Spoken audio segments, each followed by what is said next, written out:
Moi, c'est Eugène Ferguson. Je reste à Pointe-la-Garde. Moi, la pêche, c'est une passion. Ça fait que j'ai commencé à pêcher ici avec mon frère. Ça fait au-dessus de 50 ans qu'on a commencé ça. On était les premiers.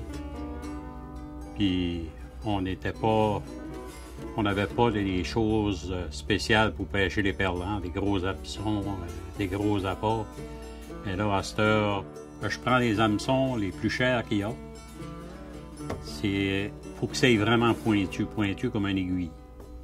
Ça, si tu échappes ça, même en travers, elle va passer à travers une mitaine de cuir. C'est vraiment des hameçons dispendieuses. Puis, j'ai commencé avec toutes les couleurs. Du brun, du noir, du jaune, du rouge. J'ai tout essayé les couleurs. Puis là, présentement, j'ai gardé les 3 meilleures couleurs. Mon bas de ligne a à peu près 3 pieds de long. Il y a 3 mouches dessus. L'aile d'en bas est rouge. L'aile du milieu est jaune fluo. Puis l'aile d'en haut, c'est rose fluo. Puis ça, c'est une aile qui est très dure à trouver parce que ça n'existe plus. Anciennement, ici, là, il y avait, on reculait de plusieurs années, là, il y avait 150-200 cabanes là, pour quelques années. Là. Il y avait des chemins grattés sur la mer, bien, il y avait de la glace.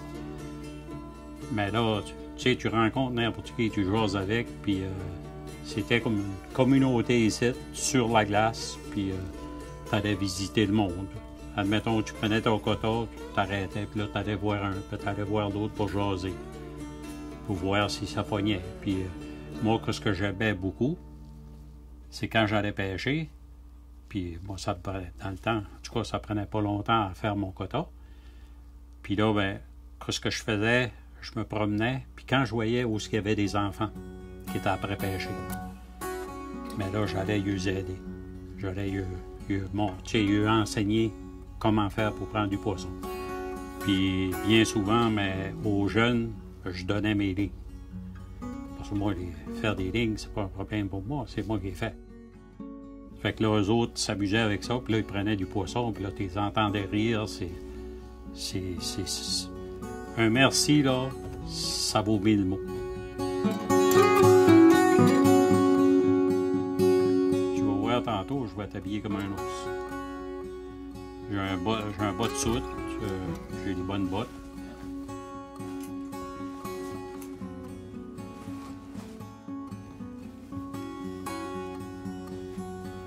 Après ça, ben là, j'ai une coupe de chandail. J'ai beaucoup d'épaisseur.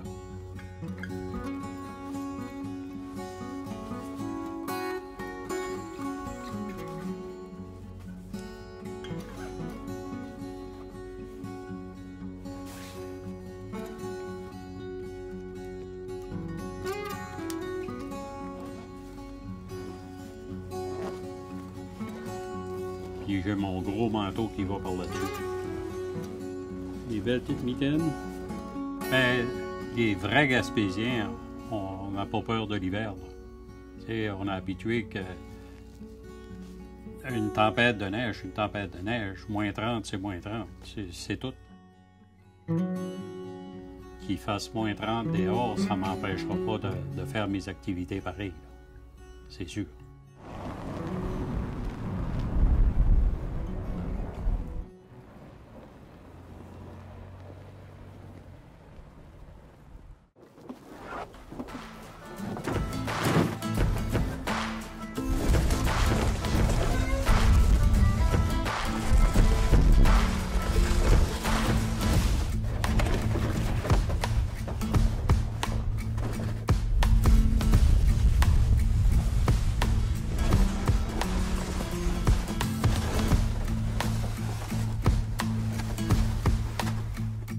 J'ai mis de la neige pour pas que les trous gèlent trop profond.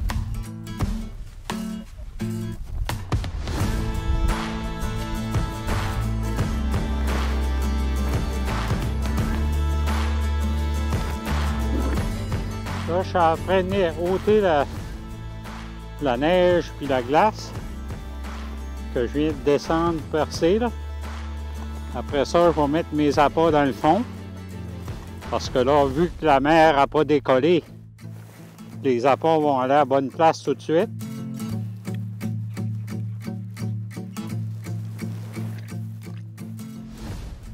Puis j'ai fait tremper ces mouches-là toute la nuit dans de la sardine.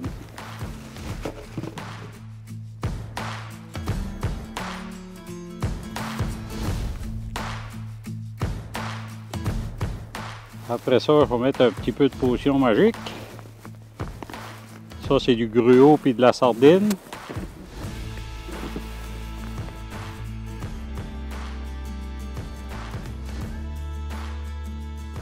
On dirait qu'elle monte un petit peu par l'arrêt. Ça a déjà arrivé à Pointe-à-la-Garde. Les gars ont passé toute la journée puis l'eau n'a pas monté pantoute.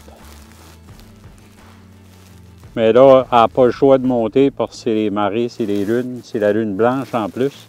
Ah, j'ai manqué. Il y en a une d'arrivée. C'est pas important d'en avoir un 150, un 120, c'est-à-dire, parce que 120, c'est légal. Ben, je veux dire une vingtaine, une quinzaine, vingtaine. Puis c'est un poisson très bon. C'est goût sucré. Puis c'est pour ça que j'ai mis ma traîne de côté pour justement, aussitôt que je l'attrape un, je l'envoie dans l'ombre. Le monde ne pense pas à ça, là. Mais moi, je le vois.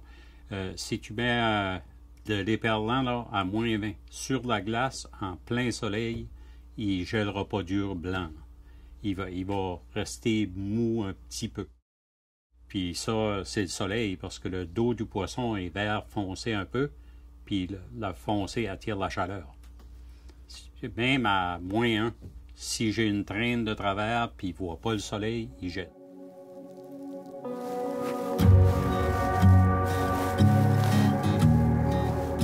C'est pas une grosse, mais c'en est une.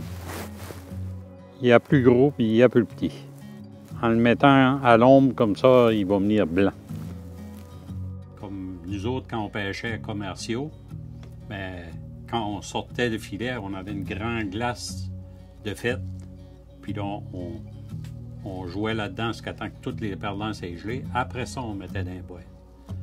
Si tu le mets dans une boîte, ils appellent ça une crate, là, un bac à poissons, si tu en mets 125 livres dedans, ceux-là dans le tour vont chauffer, même si c'est 5-6 heures sans les faire geler. C'est sûr qu'ils vont chauffer un peu. Fait que là, ça fait du poisson mangeable pareil, mais moins bon que s'il aurait gelé tout de suite sur la glace. Ouais, d'habitude, quand il y en a une qui rentre, les autres sont pas loin en arrière. Ça, un éperlan qui gèle vite comme ça, ils disent que ça fait comme un antigel, puis qui donne le petit goût sucré que l'éperlan d'eau salée a. Ça peut arriver tout d'un coup. J'ai déjà vu ça, là. Il n'y a rien, plutôt. Puis il rentre un banc. Là, tu peux en pogner plusieurs. Il n'y a pas juste moi de maniaque à la pêche, là. Il y en a plusieurs. Surtout les maniaques, là, eux autres, ça ne pêche pas dans les cabanes. C'est vraiment à l'extérieur, assis sur un 5 gallons ou sur un cooler, puis bien habillé. Puis j'aime mieux être dehors qu'une cabane à me faire chauffer.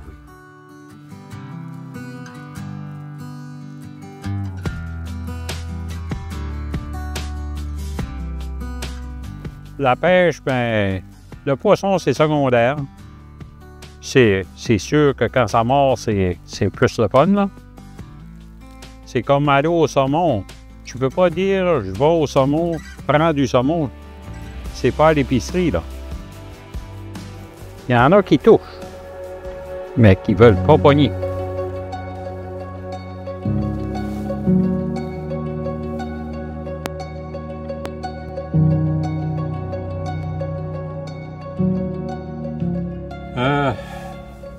Ben, le principal de tout, c'est bien s'habiller pour pas avoir froid.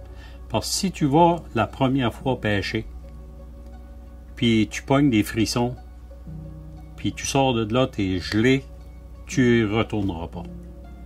Par contre, si tu y vas, même si tu fais pas une grosse pêche, puis tu n'as pas eu froid, tu vas y retourner.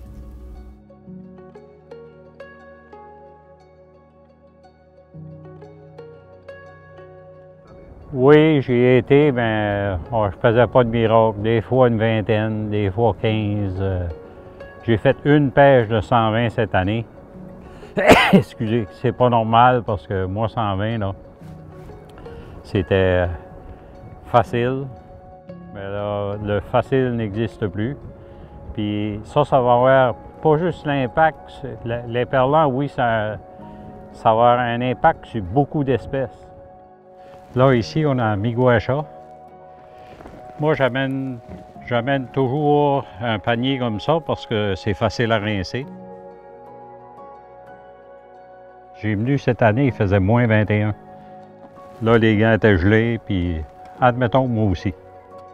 Ben, moi, je sais pas, le froid me dérange pas vraiment, là.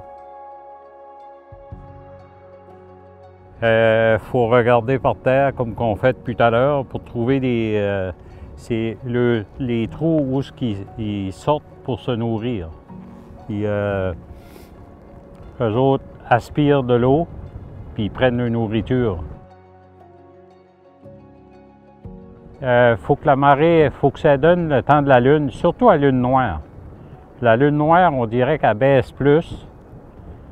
Puis si tu as un vent d'ouest, c'est encore meilleur. Quand tu ne trouves pas de trou, ben, tu ne trouves pas de coque. Moi, je fais une pression pour ôter.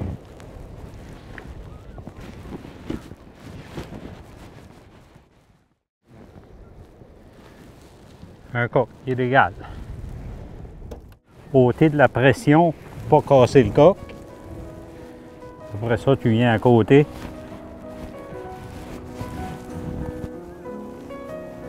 Lui, trop petit.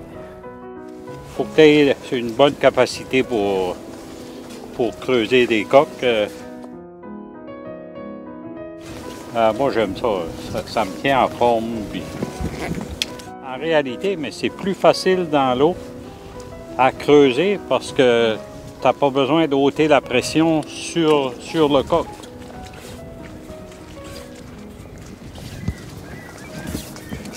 Et là, vu le vent d'est, beaucoup de sable, on dirait que les trous ne sortent pas du tout. Les mouettes adorent ça. Ah ben c'est un passe-temps, c'est de l'exercice. Puis l'exercice, on en fait jamais assez, là, quand on a la santé pour, normalement. Là. Puis regarde, la couleur commence à être bleue. Mais au large, c'est tout du gros coq bleu. C'est de la très bonne nourriture. C'est un peu comme la pêche. La pêche, ça, j'ai commencé jeune. La pêche, j'étais très jeune. Mais j'adore la nature, la chasse, la pêche.